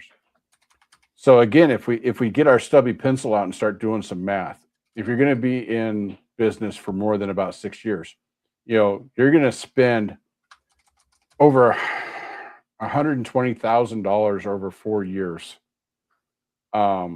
leasing trucks. If all you do is lease trucks, that's about Right. $120,000 to $130,000 over 4 years. If a transmission costs you $20,000, that's less than the $25,000 a year for your lease. Right. And that's on the low side, by the way. I think the last lease I did, Charlie, I penciled it out. It was $36,000 a year. So it was a little higher. That was on that 22 Freightliner. So if you do the math, and if you can hold the money back, if you can be disciplined enough to have the money available for maintenance as the truck gets older, it will pencil out that you make more profits with a paid-for truck. Now, here's the danger, though, because this actually happened to me. It's part of my story. I had a bunch of money saved up just for that stuff. And then we got the bright idea to move to Utah. Right. And what was it, Charlie? Within a year of us moving to Utah, after I spent all that money on furniture and moving and all that stuff, Right. was when my transmission went out. You can open that, babe. So before the move, I could have made that repair. Want to put it in the drawer? After the move, not so much. So I ended up going back into a lease File program. cabinet drawer. Sorry. Now, Charlie's situation, because he used to say, I'll never lease a brand new truck again. Right. Oh, But when God, we those started are- looking at when Chewy started going down a lot, Charlie didn't want to be in business for the next decade. We're at the end of our careers. Right. So it didn't pencil out for him to buy another even used truck because he would never see the return on investment. So your time horizon of getting out, that's the main thing. The second what's thing funny is I'm coming up you on save 5 the years money? right now. Yeah, I know. Best laid plans. Yeah, But if you had paid off your 22, Charlie, right. we don't know that you're going to be in business next year with Right. your help. Yep. So it's still, the gamble is still there. I think that you made the right decision on leasing another truck because we don't know if you'll. Yeah. I mean, let's be real. Charlie and I are getting old, and our health isn't great. So our prospect of losing our medical card is real. Yeah. This is the first time I ever had a 1-year card. That was weird. That threw me off. So these engines, by the way, if you talk to Bruce Mallinson, the newer engines, and I know I'm going to get some pushbacks from some of you guys on this, but this has come from Bruce and what they've observed on the current generation of engines. They don't even need an M frame at 1 million miles like they used to. They're driving them for 1.7 million miles and then throwing them away. Yeah. They're not worth rebuilding when they need it, basically. Yeah. And even my 16, Charlie, it's the transmission. The engine itself, my oil samples come back as a brand new engine. Right. But I've done things like I've used max mileage in it its entire life. Right. The DPF, I went and had it cleaned by DPF Alternatives. I spent the money on that. Which cost me, what was it, $3,000 all told? Yeah. Yeah. I've done the maintenance on the truck. As long as you keep your maintenance up, those trucks, these newer trucks will last you 1.5 million miles. Right. Without needing an M frame. And at that point, what Bruce was telling us the last time we talked to him was that the reason is that because by the time they actually do need an M frame, the block is shot. So you need a whole new crate engine at that point. It's not worth rebuilding. Right. So that's my my short answer. If you were to come to me as a client and we were discussing your future business plans, there would be more to it than that. Right. But how long you want to be in business is the number one thing, because you want to make sure you got that ROI, the return on investment on the equipment. The cool thing is too, let's say you did like I did and you leased from IAL and then you paid that truck off. So I leased my 2016 4-year lease. That cost me $100 and some odd $1,000, all tax deductible, by the way. Right. And then once I paid the note for the buyout, which is $60,000, I then depreciated that $60,000 over the next 4 years. So I literally didn't have a tax bill for 4 years either. That helped. And I know that Colton, the trucker CFO, will get on my case if he hears this, but my opinion still remains the same. By the time you depreciate your truck down to zero, you basically got a free truck. Right. Because you're either going to make a truck payment, right? Or you're going to pay taxes. When you're depreciating that much money, there's a couple of years there where you don't have a tax bill at all. Right. $20,000 a year for 4 years. Well, 3.5 years. I actually wasted my depreciation on Chewy. Did you? Yeah, I took it all in 1 year, and my tax bill wasn't as high as I thought it was going to be. Oh. Trucker CFO would have kept you from making that decision. I know. You know who I had at the time? The 800-pound gorilla. Just saying. They're the ones who recommended I take it all on the first year, by the way. Yeah. Great advice. Facts don't lie about feelings. Discipline with maintenance accounts, but not adverse to risk. I like the advantages / freedom of owning the asset, but I sleep better with the safety net warranties, even if dealers prioritize cash customers. I like the way your brain works.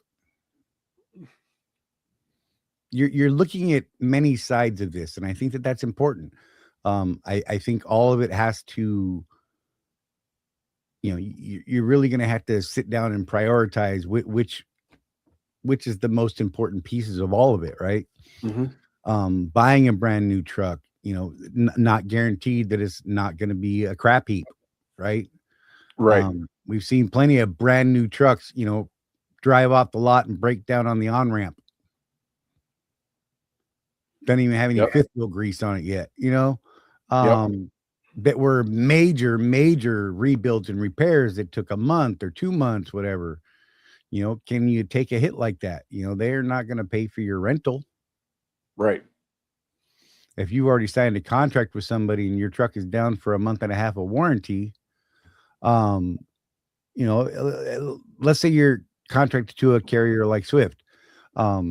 If you're in their lease program, you get to rent a truck from them at, I believe it's 9 cents a mile. I honestly don't remember what it is. It's either 7 or 9. Yeah, if you have a current lease with them and you're in a leased truck already. Now, if you're in a truck that is outside financed or you already own, to rent a truck from Swift, then you pay the full normal weekly lease amount for that truck. Right. Just so you know, I mean, that's a thing. It's something to consider. Safety nets, like you said, there are different types of safety nets.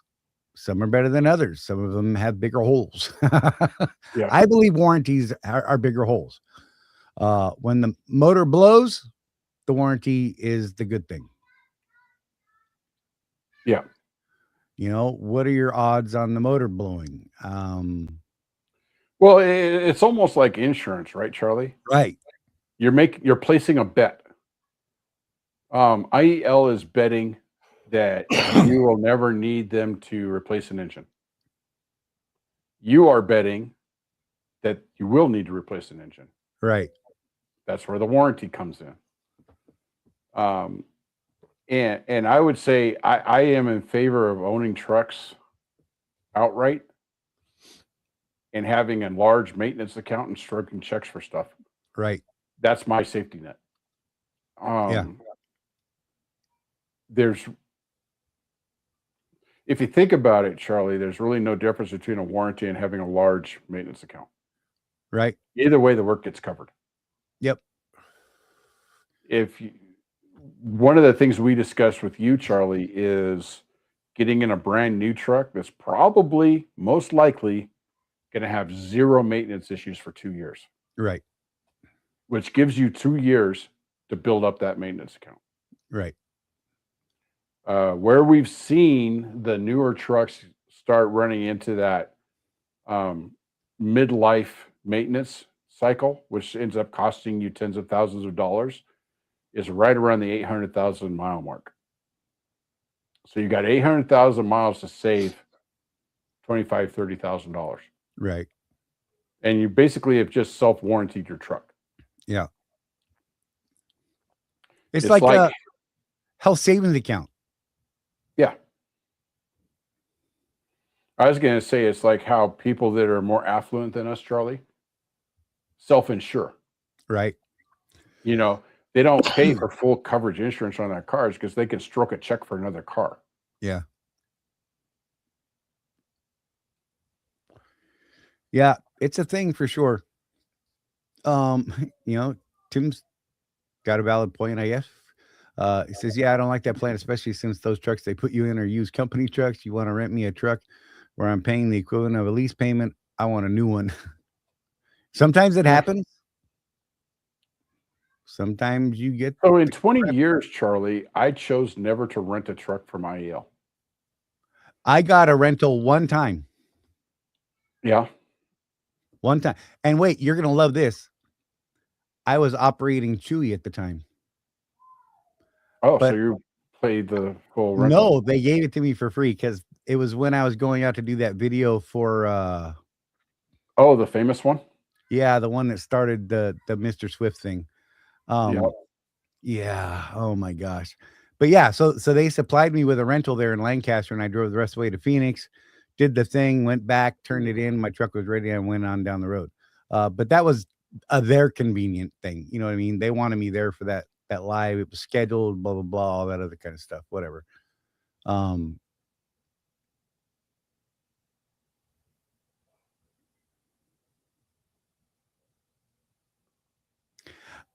Okay, I don't know what that's about. Uh, just squirrel. Excuse me. People throwing us. Yeah. Mike Henderson, I just ordered my next lease truck. I've done both outside buying and own my truck and leasing. I'll go leasing every time. Yeah, Mike went bankrupt Mm-hmm. on a truck. Really bad experience, you know.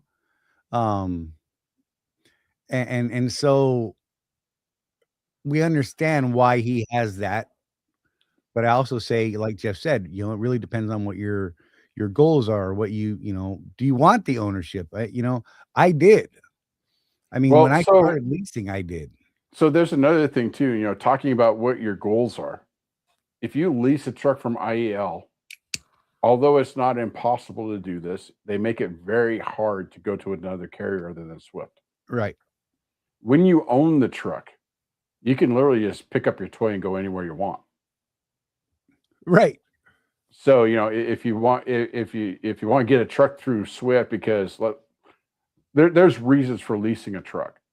You know, I mean, let's be real, Charlie. You and I, well, you had the money to buy Chewy, Right. but over the 20-year career, I never got to the point to where I just had money to go buy a custom Western Star myself.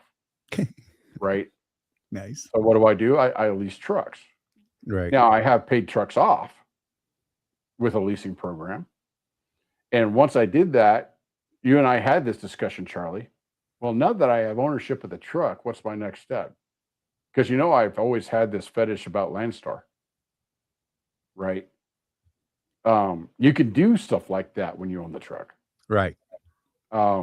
You go do JB Hunt 360 for a while, see how that suits you.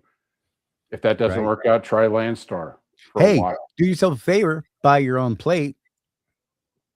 Yeah, that too. Because it's Have your own basic coverage insurance policy, Yep. which you know someone like Tony at Seabright could get you set up with if you needed that. Just saying. That's another advantage too, Charlie, of the program that we set up with Seabright is someone that is at Swift now and has all the coverages that Swift wants them to have. Yep. Guess what? That's the same coverage that Landstar wants. That's Right. the same coverage that Schneider wants. And it will cover you in between. But there is a And- supplement that has to be added to it. But yeah. Yeah, but he does that. He can do that by the day. Mm-hmm. And that's cool. So he comes up with this daily rate. Okay, how long does it take you to get to Florida to Landstar's corporate headquarters to get all your new decals Right. and stuff? Okay, 3 days. Here's your cost. Right. You know, Yeah. because that's something that we don't talk about enough, Charlie. I think, you know, what if you get let go? Is it legal for you to drive that truck? It is if you have your own insurance. Right. It is Have if to you have be your own insured. plates. You know, that it does. I think the reason we don't talk about it much, Charlie, is because honestly, it just doesn't happen all that often. Right. But you know, we have had guys get into accidents, right, and have Swift or whoever carrier say, "Yeah, why don't you just come on over to the terminal that's 2,000 miles away from your house?" Right. And they won't let you leave. Yeah. Oh, and clean out your truck. Yeah. Versus if you have something like Seabright, you can give Tony a call and say, "Hey, the Swift just let me go. I need to make sure I'm good to go on the insurance to get home." Right. And he can say, "Okay, let's do that," and he'll get you insured for your trip home, so you don't get stuck in Chicago Right. when you're from Florida. Good You God. know? Gary. Oh, and by the way, that also gives you the chance to get your expensive APU off the truck before Swift impounds your truck. Right. Not that we have that experience at all. Oh, thanks, Fax. Yeah. You guys' response when it comes to this aspect of trucking, it's why I'm here to pick your brains. What, you know, you're not watching Jason Pote for advice? My bad. We went all the way an hour and 46 minutes and 39 seconds without mentioning Jason Pote. And I went and broke it because bump that dude. I'm just saying. Anyhow, Hey. You know, no, it's been even longer. Trucker Todd. hey now. No, because you know what? I talked about him the last time I was talking about Pope. Okay. Well, Yeah. so the difference, so between those two guys, though, I have a little more respect for Todd than I do Jason. Yeah. Because at least Todd doesn't go freaking carrier hopping every other week. Yeah. For the most part. He carrier That's hops crazy. more than I ever would, but it's not like every month like Right. Mike Henderson said, I had a student have a guy commit suicide by truck in front of us. My truck sat on claims hold for 6 months, and I had to have a loaner the whole time. Swift was waiting to see, they were waiting to see if there was a lawsuit coming. So yeah, they got to save and maintain the evidence as it sits. That's a crappy situation to be in right there. Yeah, Charlie, I used to take my my students and show them death row at the terminals. Right. And at every Swift terminal, there's at least one. Usually it's between 3 and 5 trucks that are covered with tarps back there. Yeah. Yeah. And those are fatality accidents where they have to keep that truck for evidence in case of a lawsuit. They can't even salvage it until all that's done. Those suck. But it's a good wake-up call for some of these guys. Yep. It was. I this is a reality of what we do. This could happen. Trucker Tim is in a paid off truck. I can answer that for him. He did pay off his truck. No truck payments for him. Yeah, Trucker Tim said, my backup should Swift ever terminate my contract as JB Hunt first, followed by Landstar. Yep. I've actually heard fairly decent things about the JB system. So that 360, yeah. JB Hunt, when I started in trucking back in 2004, oh my God, the way they talk about Swift, it was way worse about JB Hunt. And JB Hunt was really on the verge of being shut down for all kinds of really bad practices. And I think ownership was changed and people were arrested. And, it was one of those, JB Hunt will hire you with a criminal record. And as long as you blow below a point or a 1.2, you're good. You're good. They figure, 0.08, what? Nah, we'll give you a 1.2. Is that kind of thing that, of course they didn't do that, but they may have. Well, when I first started, Charlie, it was Werner. Yeah. Because they were one of the first companies to go on electronic logs back with the old Qualcomm. Yep. Imagine doing it with the old Qualcomm. Oh my God. But come to find out, that was not by choice. That was government mandated for them or be shut down. Yep. But yeah, JB Hunt used to be we talk about second chance companies in some of the groups that I'm in, guys that have gotten hemmed up on things and are looking for second chance companies. One of which, by the way, is Western Express. Yeah. They'll hire a lot of guys, but they don't pay nearly as well, these second chance companies. But I swear, JB Hunt used to be like a third chance company. Yeah, I was going to say like sixth chance, last chance, last hope. Even when that guy running outlaw out of the bottom of Texas, when that guy won't hire you, JB still will. Yeah. Back then. Now, totally different story. These big companies had to clean their acts up. And JB said, you know what? We're going to diversify. And I think they had a very long-term plan that was very clear and flexible.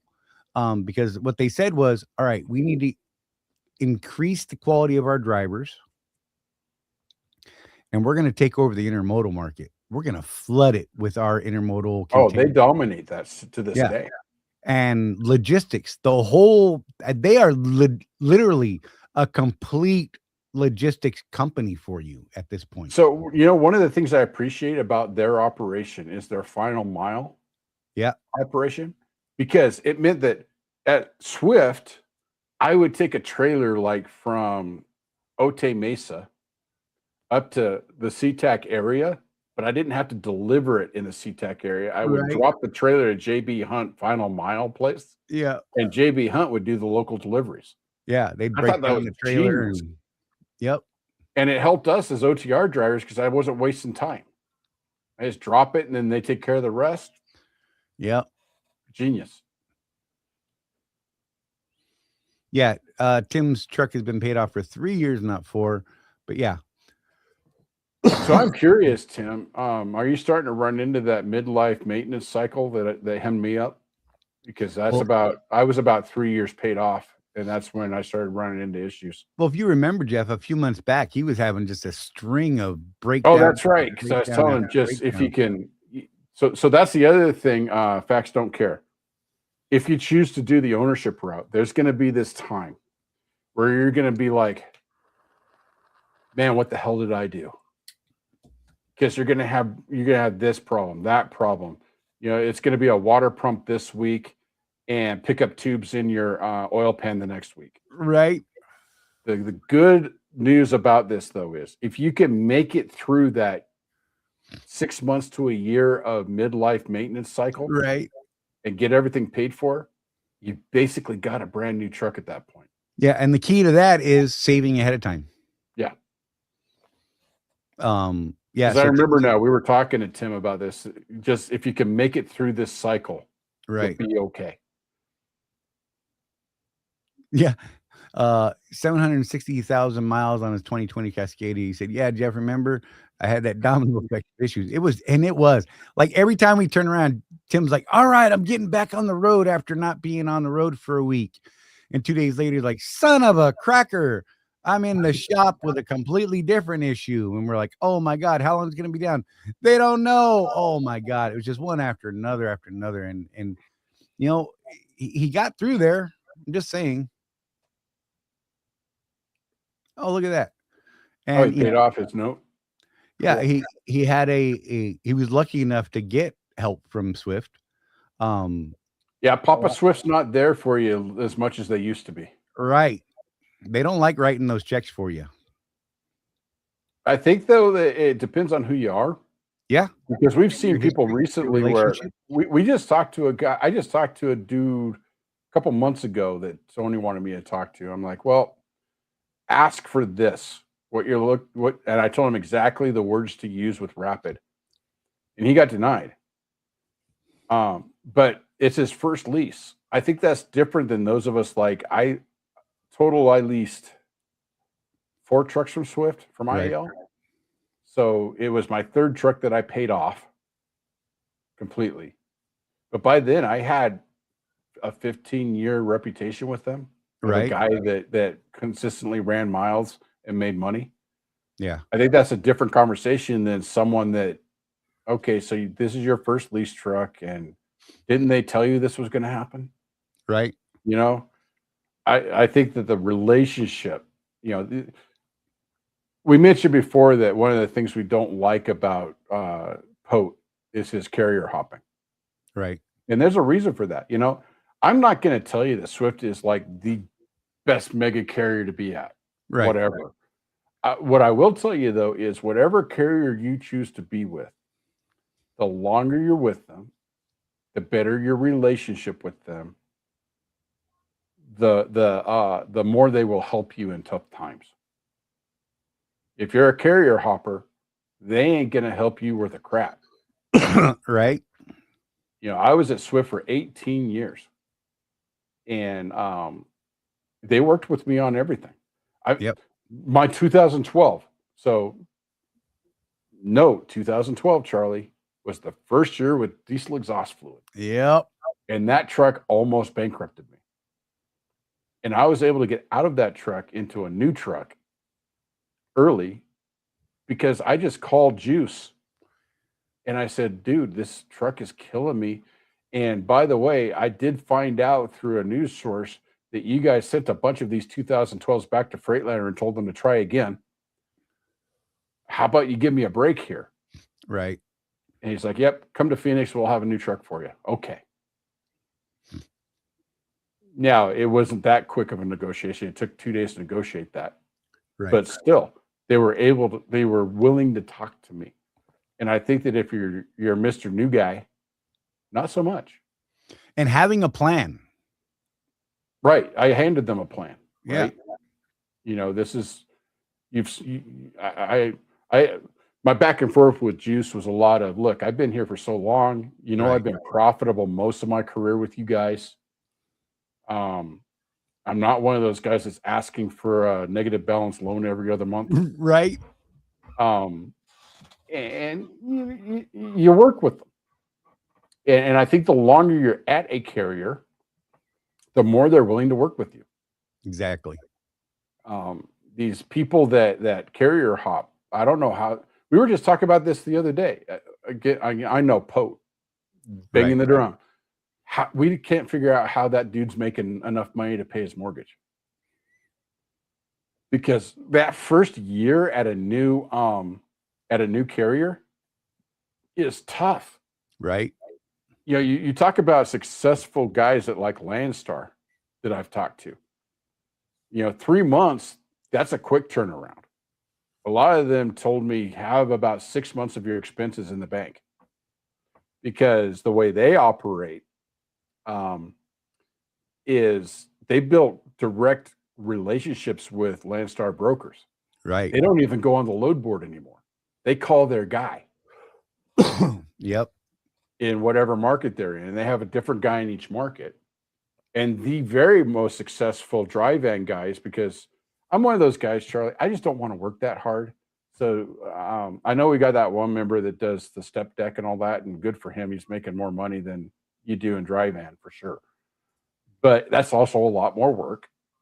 So I focused on talking to Landstar guys that just do dry van like I want to do.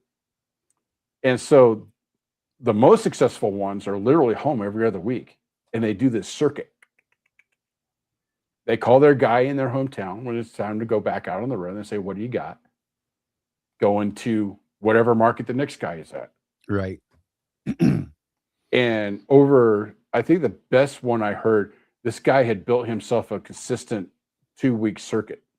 Same customers every 2 weeks. Right. That he does.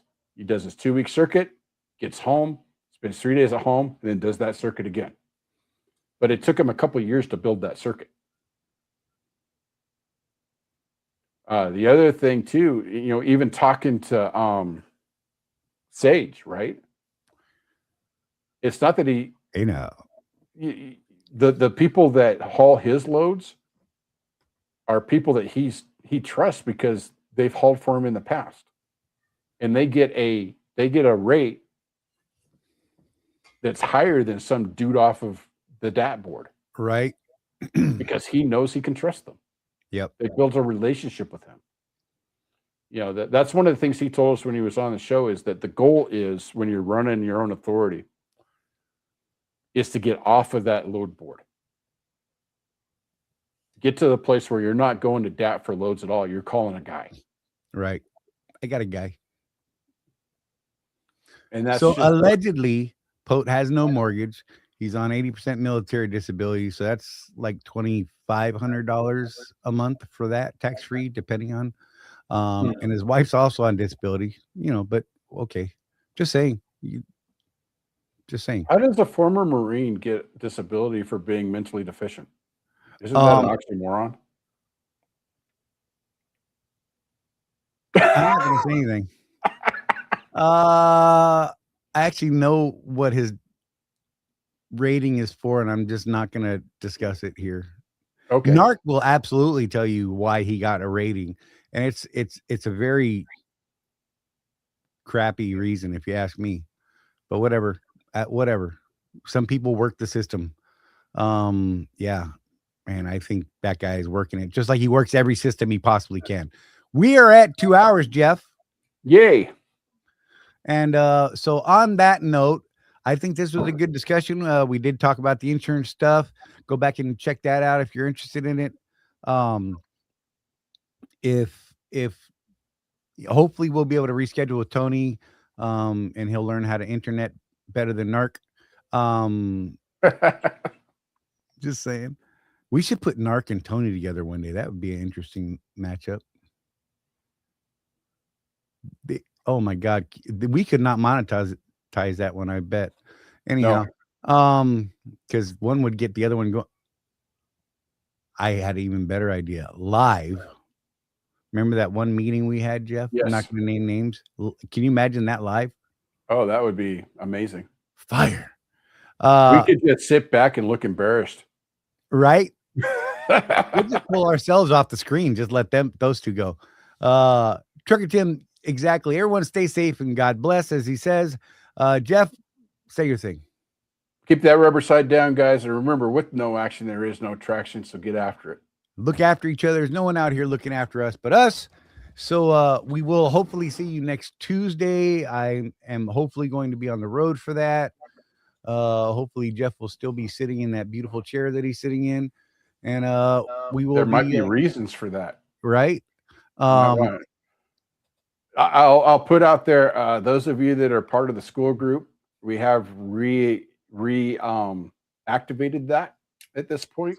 So check out the group. I'll be putting stuff up in the next week or so, and we're going to figure out what exactly it is you guys want out of that group and try and grow it. Right. And with that being said, we'll see you guys next Tuesday, 6 p.m. Eastern. And nothing more out of you, Mike Henderson, Mr. All right, guys, be safe. And I love you.